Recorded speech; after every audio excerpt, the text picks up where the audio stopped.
if you've ever looked at a high cut and thought to yourself, man, that thing looks cool, well, go ahead and hit that like and subscribe button, guys. Guys only want one thing, and it's disgusting, and it's a high cut helmet. And today we're going to be discussing, do civilians need helmets? Now, a lot of you guys have already heard my thoughts on this, but apparently it needs some clarification. So here we are in the Ballistic Bronco discussing helmets out here on the flat range. So let's just get right into it.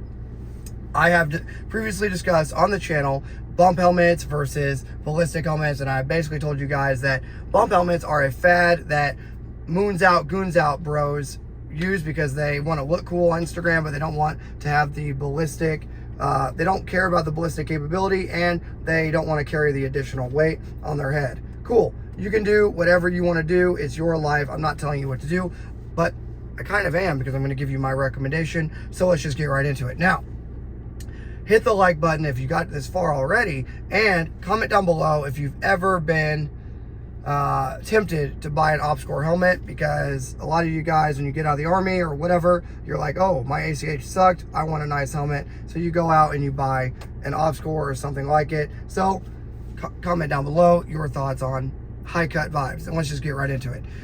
So the moons out, goons out kind of ruined the, I guess, the helmet world, or, you know, the stigma. There's definitely a stigma regarding to ballistic helmets, right? And I'm just going to say this.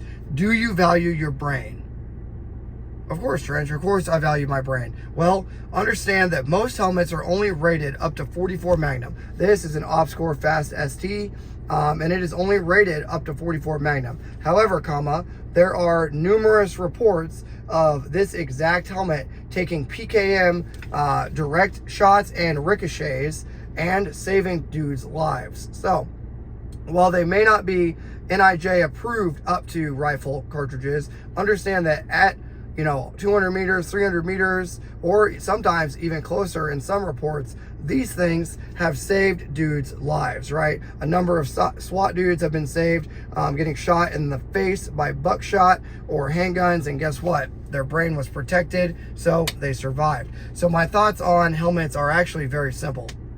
You don't have to buy a high cut. You don't have to buy the nicest one out there. However, I do think you guys should invest in your life, and your life in this case is, having that second chance ability at life, and that is having a ballistic helmet. Now, they range in price. This thing, when I bought it, I think it was like $2,500 or $2,400. So they do range in price. You are going to get what you pay for.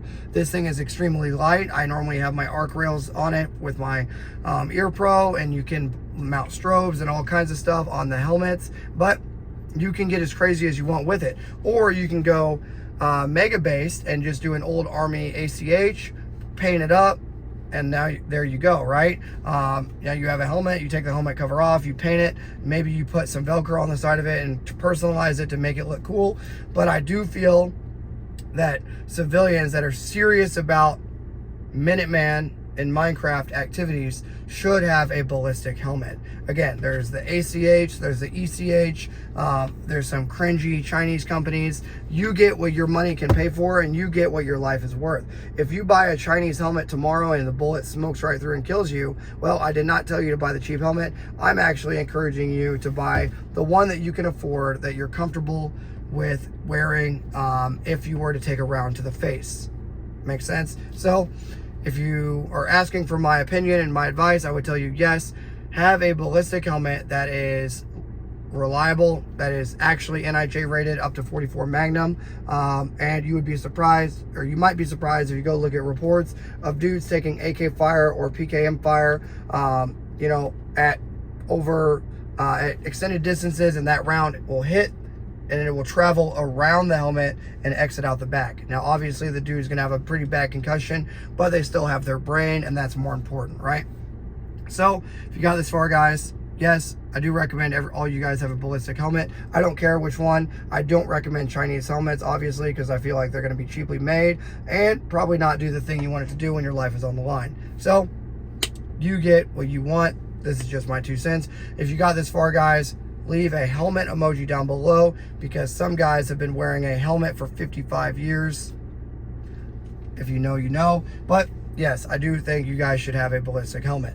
Thanks for being here, guys, and until next time, it's going to be Trench Grenade, your average high cut vibe enjoyer that your mom says that we have at home, signing out. Cheers.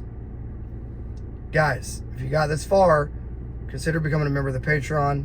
$5 a month gets you access to a closed Discord server where you can find buddies to train with, game with, stay up late, and talk about all your crazy LARPing fantasies. And keep in mind, guys, it's what keeps the channel alive. Thanks for being here.